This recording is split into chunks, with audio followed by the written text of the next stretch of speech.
মানুষ বাঁচবে না মরবে এইগুলা চিন্তা নাই, খালি লাভের চিন্তা। দিন রাত ফয়লে দিন উইলে ভাবে কারে খেলা ঠকাইবে, ঠকাইয়া চলবে, কিন্তু আগামীকাল বাঁচবে না না বাঁচবে এটার চিন্তা কারো নাই। কারণ হালাল হারাম চিনে না কেউ।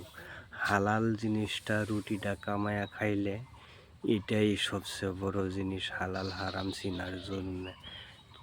রাত ফইতে এইভাবে হালাল হারাম আর চিনে না, কারে খেলা ঠকাইবি এটাই বাস্তবতা খালি চলতে থাকে।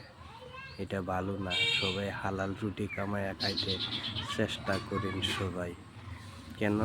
একদিন তো মরে যেতে হবে, হালাল হারামের হিসাব দিতে হবে। সবাই মরে যাবে, কেউ থাকবে না। আজকে আমার মৃত্যু, কাল আপনার মৃত্যু, এটা সঠিক। এটাই ভেবে ভালো চিন্তা করেন সবাই। কাউরও ঠকাইবেন না, ঠকাইয়া কেউ বেঁচে থাকতে পারে না।